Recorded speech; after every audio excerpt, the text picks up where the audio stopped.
Good morning, everyone. So I'm here to talk about, I'm Victoria Ontiveros.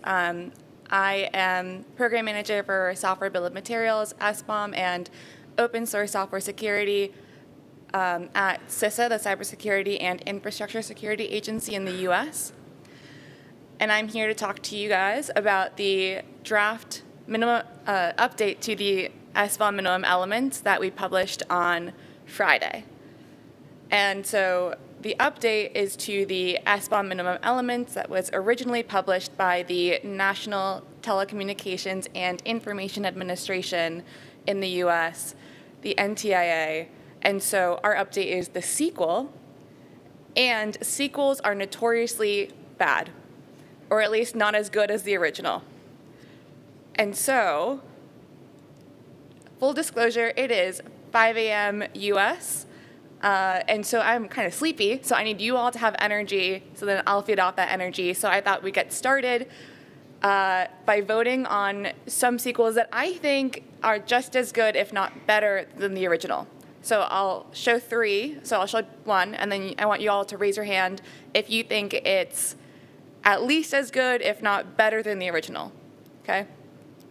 So Mamma Mia, is the sequel better than the original? No one? I thought it was as good. Okay. The Godfather? Okay, everyone told me that the second one was better. I disagreed as well, so I'm with you guys. Shrek. Okay, you guys really don't like sequels. Okay. Okay, so we got that out of the way. I'm hoping our sequel is going to defy your expectations at least.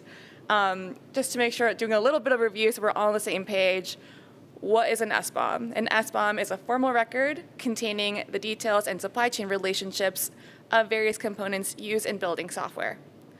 So an SBOM is data about your software. You do analysis to transform that data into intelligence, and then you use that intelligence to inform actions that you can take to reduce the risk to your overall software system. And so we say an SBOM is the ingredients list for your software. And Alan famously had the Twinkie example. I was told he once chucked Twinkies into the crowd. I'm not doing Twinkies. I like to bake, and so I like to use baking to explain SBOM. And so I bake a lot when I'm stressed, and sometimes I get so stressed that I bake a cake, but I can't eat a cake on my own, so I bring it to work. And I get asked, okay, I'm vegan, allergic to nuts or almonds, lactose intolerant. Okay, that one's actually me. And so people would come over to my cubicle and ask me, can I have it, and tell me what their restriction was. So I got in the habit of just laying out the ingredients list. And so they would see it's a tiramisu layer cake, and then they would see all the ingredients. And then they could decide for themselves. The vegan, no, they can't have it because it has a ton of eggs, butter, and cream. I didn't use almond extract in the sponge, so anyone who was allergic to nuts or to almonds could have it. And the milk and cream does pose a challenge for those who are lactose intolerant like myself, but we can take mitigation measures and take lactase, which is an enzyme that breaks down lactose, and have it. And so I want to bring you all and revisit the US SBOM journey.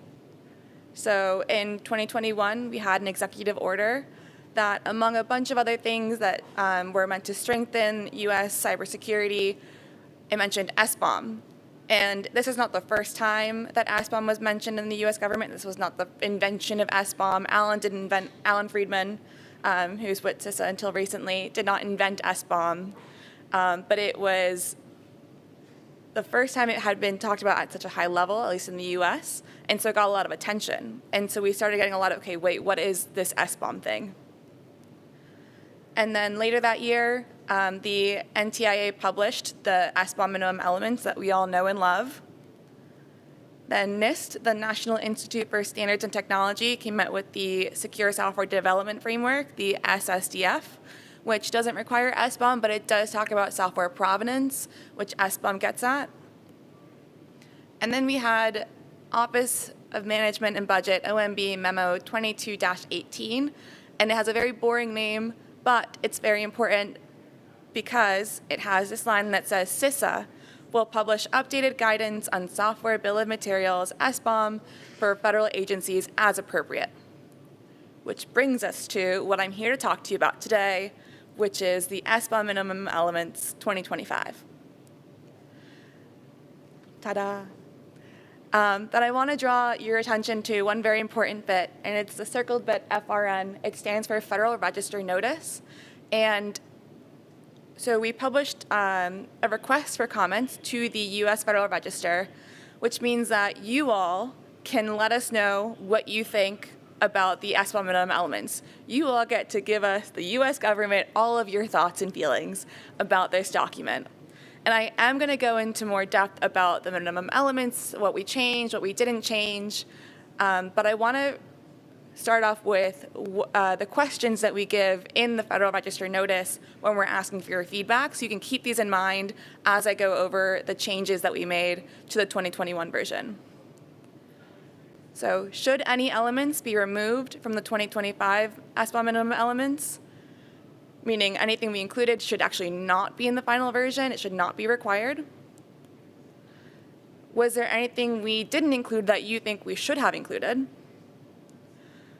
Are the definitions and defined processes and practices in the 2025 SBOM minimum elements, are they sufficiently clear to support automated creation and consumption, or are there ways in which we should have improved on those definitions? And we're open to any suggestions. And are there specific contexts, technologies, or sectors where these proposed minimum elements are not feasible? And I really want to highlight this one because open source software communities have been incredibly active and important in driving forward SBOM and how we think about implementation and all the tooling that we have available now and how we think about data quality. A lot of these really important discussions have come from open source software communities or have had a lot of input from open source software communities. And I want to make sure that the SBOM minimum elements, whatever we do update, is reflective of the equities from these communities. And so I want to capitalize on this opportunity to invite everyone, if there's a use case that we didn't think about when we were coming up with these elements, and so something that we include in the document is absolutely not feasible for some use case that we didn't think about when we were drafting these, please let us know. That's part of why I thought it was really important to be here at the Open Source Software Summit, because it's a great opportunity to hear directly from all of these communities that have played an active role so far. And so when we were thinking about what should we change with the 2021 version, we asked, how has SBOM implementation changed since 2021? So 2021 to 2025 is 4 years, which doesn't seem like a lot, but for software is a very, very long time. And for context, in 2021, the main question that was going around in relation to SBOM was, what is an SBOM? I've never heard of this. And so Alan's main job was going around and saying, hey, have you heard about an SBOM? Hey, do you know what an SBOM is? And all of his talks were mostly focused on explaining SBOM and the value it could have for organizations. Whereas now, at this conference, there's not a single talk that I saw that was explaining what an SBOM is. And I took only 2 sides to explain it all to you, because now I can assume that you all, everyone here, knows what an SBOM is, because in those 4 years, it's become almost commonplace. How have SBOM tools changed since 2021? So when the NTIA was drafting the 2021 version, they had to keep in mind, okay, what is feasible for people to do right now? Most of the tools that were available in 2021 were focused on SBOM generation, because you can't even start to talk about sharing an SBOM or what do you do with an SBOM if you don't even have an SBOM. So we had mostly SBOM generation tools, whereas now there's all these other tools that they specialize in SBOM management, SBOM analysis, and they can do all these different things, and they want to do sharing of SBOM, and they have all these different strategies and visions for how that should be done. And then how have expectations for SBOM changed since 2021? I think in 2021, because most people hadn't heard of it, it was impressive just to have an SBOM. But now, do we have expectations for data quality that have changed since 2021? Do the minimum elements need to reflect those updated expectations? And so one of the things that we did was update the existing data fields. Some of those are smaller changes, so in 2021, the field was called author of SBOM data. We just simplified that to SBOM author. And then we had some tweaks to others. So for example, component name, stayed component name, but we specify that the field should now allow for multiple entries for software components. Version of the component just became component version. And we added another specification that said if the software producer does not provide a component version, the SBOM author can substitute in the creation date for the file. Dependency relationship, we added the specification that you should require pedigree for all backported and forked software. Other unique identifiers became software identifiers. This is a reflection of how much more software identifiers have become prominent in sort of discussions about what we do with software components and how we name them. And then we included a reference to omnivore, which was not in the original 2021 version, but is becoming more and more talked about. So we felt that it rose to the level that we could include it as an example for a software identifier that could be provided. And then it includes the requirement that you have to provide at least one of these software identifiers in the SBOM. Supplier name became software producer. This is to align more with how we talk about the different roles of organizations throughout SBOM processes. So if you read other SBOM documents, we'll talk about software producers, consumers, and operators. And so this was just to align more with that, and so that we're all talking about the same thing when we think we're talking about the same thing. And then timestamp stayed relatively the same. We just added the clarification that the formatting should adhere to ISO 8601. Okay, and then there are new data fields. And these are informed through a lot of discussion that we've heard through the working groups and other groups that we've been a part of, and that have come from people saying, well, I wish I could get my software producer to give me this information, or I wish I had this information because then I would be able to do this. And so when we were going through and thinking of what new data fields should we add, if any, we wanted to keep in mind what would be helpful for people to have, but also what's doable right now. So we don't want to ask for the moon if no one's going to do that, if no one's able to do that, or if most people aren't able to do that today, because then what's the use of it? Everyone's going to say, well, I can't do that. There's no point in this. So the first we introduce is component hash, the cryptographic value generated from taking the hash of the software component. Next is license, the licenses under which the software component is made available. Tool name, the name of the tool used by the SBOM author to generate the SBOM.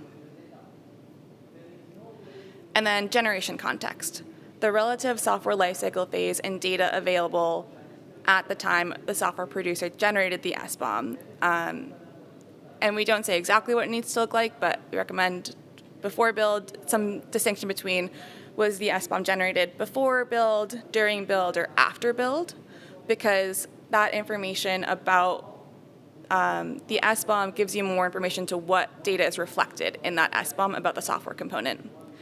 And so all of these fields are fields that we've heard people talk about, and I know there's going to be strong feelings on both sides of, yes, you should do this, or absolutely not, don't do this. And that's part of the reason why we wanted to go forward with a public comment period before we publish the final version. And so we've certainly had a lot of discussions internally about the value of adding these data fields, but we want to hear a whole bunch of different perspectives and really confirm that requiring these, that the value added from having this additional information doesn't that it does exceed the sort of growing pains we're going to see and in software producers adapting their processes and tools updating to be able to give software consumers this additional information. And so when you look at the SBOM minimum elements, it's separated into data fields, practices, and then processes. I lumped practices and processes into the same thing for the purpose of this slide, but they are different sections in the document. So I did this alphabetically, so it looks a little weird, but access controls, we removed it as its own standalone element and instead folded that one into distribution and delivery. And so a lot of our process in going through this is thinking about how far has implementation come and how much detail do we need to go into this. And so a lot of the work that we did was, rather than change a whole lot of things, was updating how we talked about these processes to reflect current language that we use and current expectations for how these processes are implemented. So a great example is accommodation of mistakes then became accommodation of updates to SBOM data. So in 2021, when not a lot of people knew about SBOMs and the tools weren't where they are today, we wanted to make sure that people would be understanding when they received an SBOM and there was a mistake in it and it needed to be updated. Now, we want to keep that same understanding that there are going to be updates. There may be mistakes because of the information available at the time, so your software or whoever provided you the SBOM author might have a change that they want to add because they have new data or data that amends the previous data. And so we want organizations to be understanding that there are going to be changes to SBOMs, but I think we've moved beyond expecting mistakes. For automation support, we removed SWID just because we didn't see as much adoption of it from 2021 to 2025 as we did with the other two data formats that we include, that we mentioned in the SBOM minimum elements. So the minimum elements themselves don't endorse one data format over another, and they don't say you definitely have to have this one or you definitely cannot have this one, or even lay out criteria for what has to be in these data formats. What we want to stress is automation. And so right now, the two data formats that we saw that really can drive this automation support that we're looking for are SPDX and CycloneDX. And if by the next time that we update the minimum elements, there's another data format that is widely adopted and that supports automation, then we would include that one as well when we update the minimum elements. One of the biggest changes that we saw, or that you'll see when you look at the full document, is depth is now called coverage. And this is because if we talk about depth, it's sort of very vertical looking, and then you have to specify, okay, to what degree do you need to provide information? And we wanted to not only have vertical coverage, but also horizontal. So I hate using the word complete, but more complete or more holistic perspective of what is in the software. And so the best way that we came up to explain it, and I think the clearest way to explain it, is if there's new vulnerability information about a component, and that component is not listed in your SBOM or not enumerated in your SBOM or SBOMs, then you do not need to be concerned, or that you can be confident that that vulnerability information, that vulnerability will not affect the security of your software. If you can think of a better explanation or a better way to say that, let us know in your response. Distribution and delivery, I mentioned, now includes reference to you should be determining access controls. Frequency, similarly, we mostly just updated it to use the terminology that we've updated throughout the document. So, for example, updating SBOM author of SBOM data will just now be SBOM author. And then known unknowns, we added a new distinction between, so known unknowns refers to information in an SBOM that the SBOM author tags as basically saying, there's something missing here. I know something is missing here.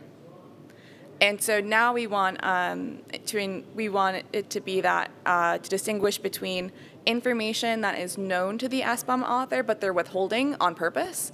And so they're basically telling their consumer, I know what's in this, I'm just not telling you what's in this. To distinguish that situation from, I know something is missing, I don't know what's in this. And we think that distinction will provide software consumers with more information about not only their software, but who they're buying or receiving their software from.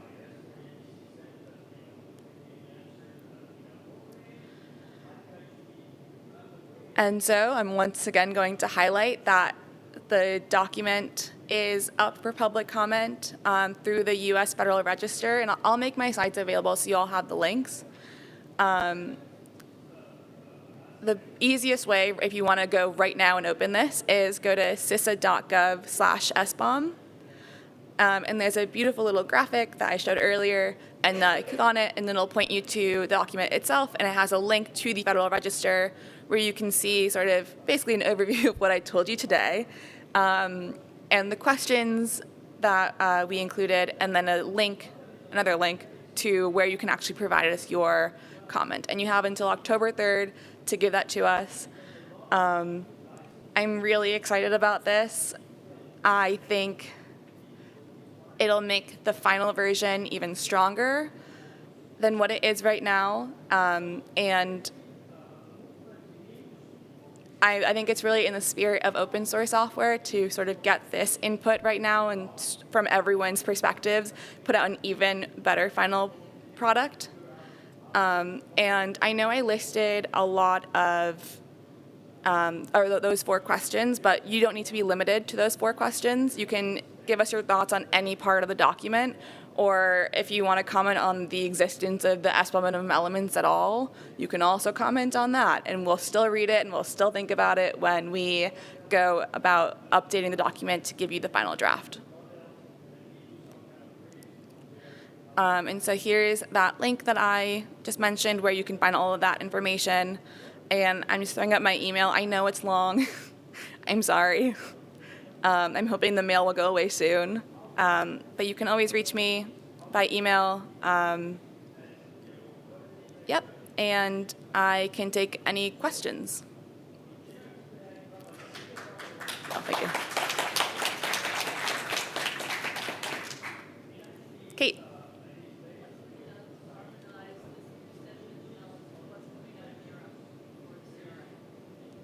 So the question was, what's been done to harmonize this version of the SBOM minimum elements with what's coming out of Europe through the CRA, the Cyber Resiliency Act?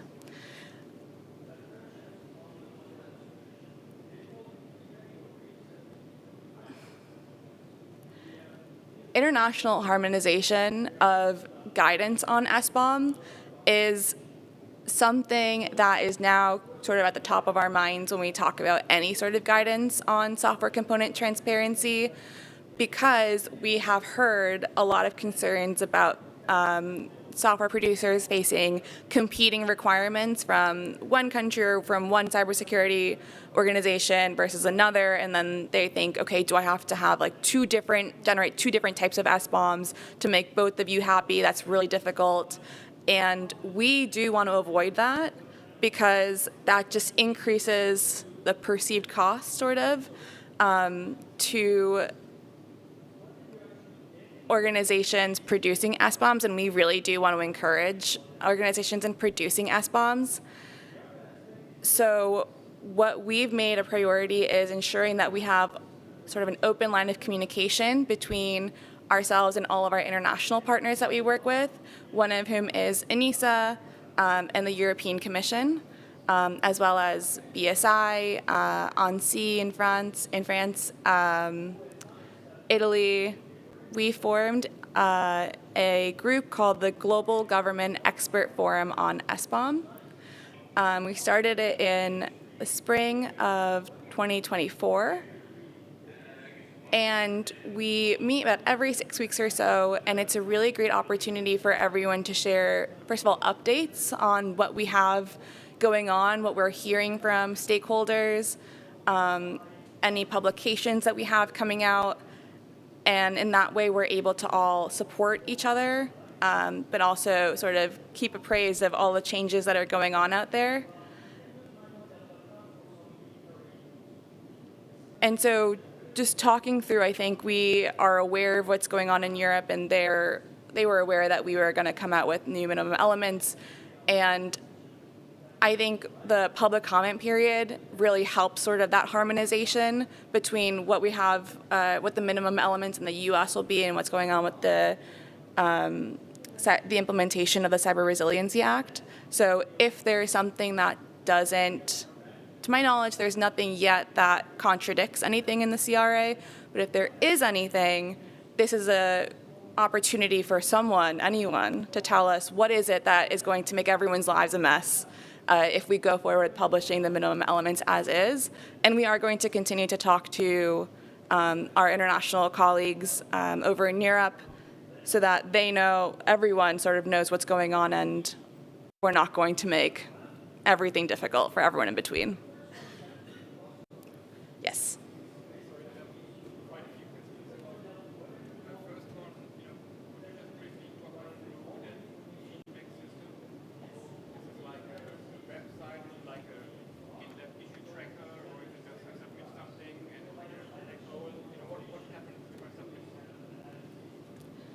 So the question was, can I talk through the feedback system and how does it work? What does it look like? Is it just going to be a black hole?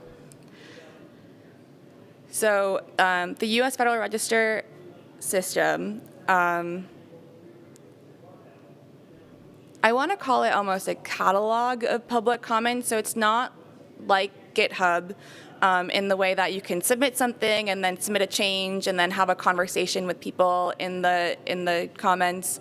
The way I've seen it play out mostly is an organization or a person will read the document or whatever it is we've requested comment on, write up either in text or in a document, because you can upload PDFs, and then tell us in one document, sort of almost like as a letter or an essay, all of the things, like all of their thoughts. So everything in one document.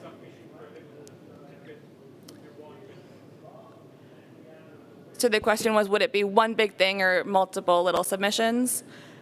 So you can do both. You can submit multiple public comments. I don't think there's anything stopping you from that.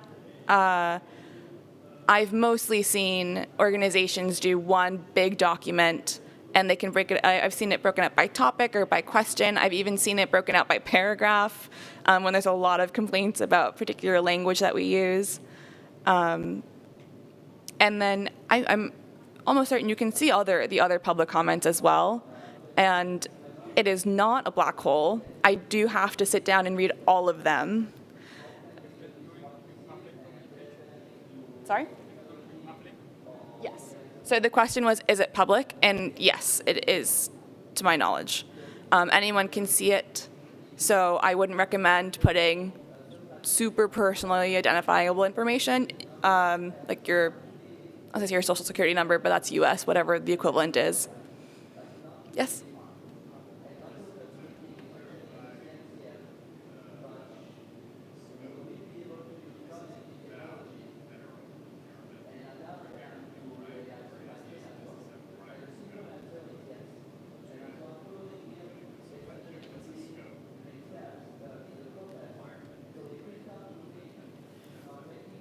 So the question was, what is the scope of the requirements? There is a scope section in the document that I hope lays it out more clearly than what I'm about to explain. But the CISA, the Cybersecurity and Infrastructure Security Agency, we give guidance to the federal civilian executive branch in the U.S. And so this is our way of saying to our interagency colleagues, this is what we think an SBOM, this is what an SBOM should look like, or this is what should be in an SBOM for it to be an SBOM. CISA is not a regulator, so we can't say to anyone else, you should have all of these things in place. We do work closely with a lot of our colleagues across the interagency who are regulators. So for example, I believe the FDA in their requirements for digitally connected medical devices do mention the NTIA Minimum Elements. And we would encourage federal agencies to, when they talk about SBOM, to talk about it in the same way that it's talked about in the SBOM Minimum Elements, so that we're all sort of using the same language and talking about SBOM in the same way. I saw you first, sorry.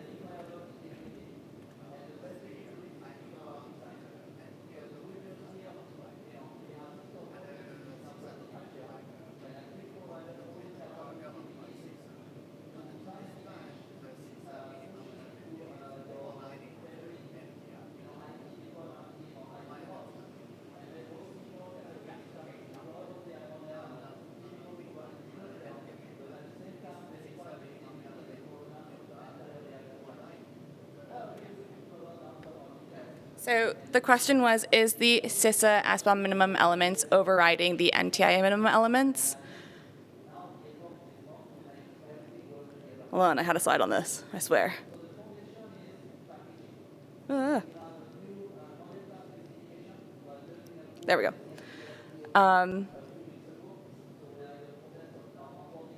So I don't know if overriding is the best word, because I'm almost certain the lawyers have a very specific version of what that means. I will say it updates the NTIA minimum elements. So the memo that I highlighted, OMB M-22-18, is what allows us to say, yes, the NTIA published the original minimum elements, but any additional guidance in the future on software bill of materials will come out of CISA.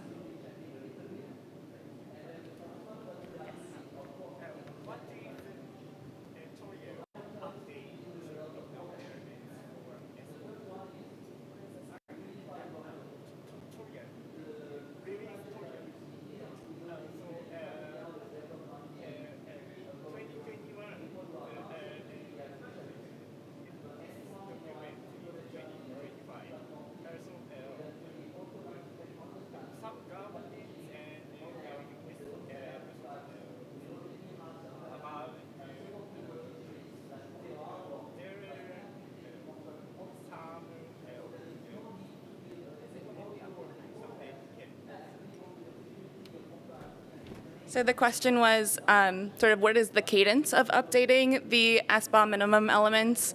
Basically wondering when will we update the current update? I don't have a solid answer for you. I think we will update it when we think there's been so much change that we really need to update it, but we won't update it for the sake of just giving a new update. And when I say when it needs an update, or as the memo says, as appropriate, it's because we felt that we really need to publish an update now, just because there has been such a big change in how many people are implementing SBOMs and how many tooling options we now have for SBOM implementation. And I've been hearing at conferences, like, when are you updating this? And it's sort of that feeling of people were saying, well, we can all do the minimum elements now, what's next? And we were hearing the question stopped being, what is an SBOM? What are the minimum elements? What goes into an SBOM? And it really became, great, I have an SBOM, now what do you want me to do with it?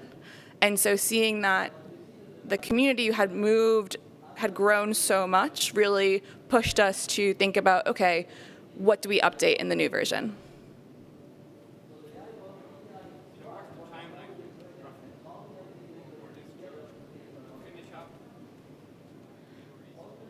So the question was, what is the timeline on the minimum elements, on publishing the final version? So the public comment period is until October 3rd, gives you a month and a week for everyone in the world to sit down with their thoughts, to read it, sit down with their thoughts, and give us their feedback. And so I'm going to give all of you that month and a week or whatever the month and change. And then we will take some time internally to read through all of it. I don't have a strict guideline for you, but I wouldn't expect anything earlier than November, because at the pace we're going, I think we'll have quite a few public comments that we need to read through.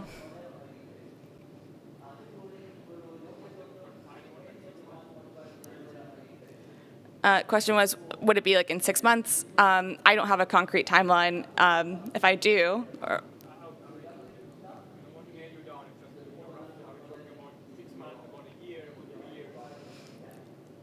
it will not be a year. I'm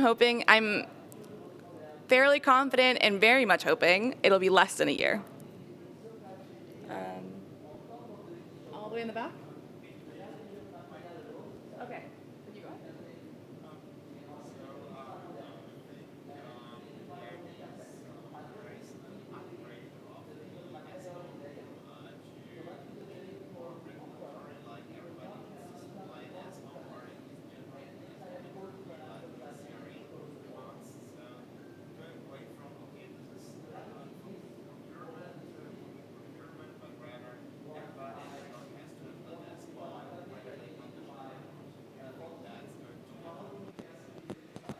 So the question was, do I see it likely to happen in the US that there is a similar requirement to the CRA that requires anyone producing software to generate an SBOM or to have an SBOM, whether or not it's published publicly? I can't speak for what other agencies have planned, and I think the reason I don't have a good answer for you is how we issue guidance is very different from the European Union. And so CISA is not a regulatory agency, so we can't actually require industry to do anything. What we do is give advice to basically everywhere. Our advice is directed to our interagency colleagues, but we try to do it publicly, and we really try to have our guidance reflect what are the best secure software development practices and what are the best practices in place that we're seeing that will keep software safe and secure. Right,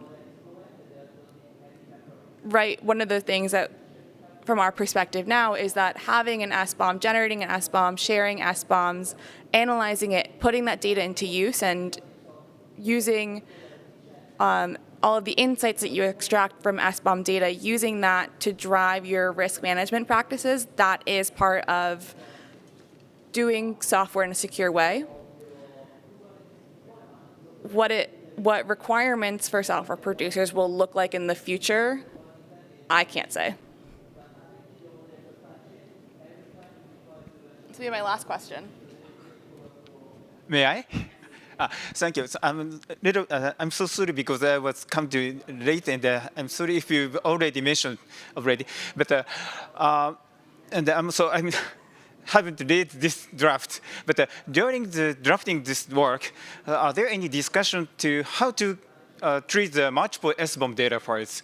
So the reason why I ask you is if our organization to build a software product, we integrated the software as they are from the suppliers. So at the times, it's easy for us to use the SBOM as they are to integrate the one SBOM and the difference the other SBOMs. But I'm not sure, are there any discussion on this draft? Sorry, is the question about merging SBOMs or combining SBOMs? Sorry, just a simple question. So how to treat the multiple data, SBOM data files? For me, this draft told me that if we build a large-scale software products, we need a simple, large SBOMs. My understanding is correct? Huge system, but a simple one data SBOM data files. I think I'm understanding your question, but I'm actually going to ask, can I answer it afterwards? just because I think I need to think it through a little more, and we're almost out of time. So I'm going to wrap it there. Thank you, everyone. I look forward to reading all your comments. Just going to throw up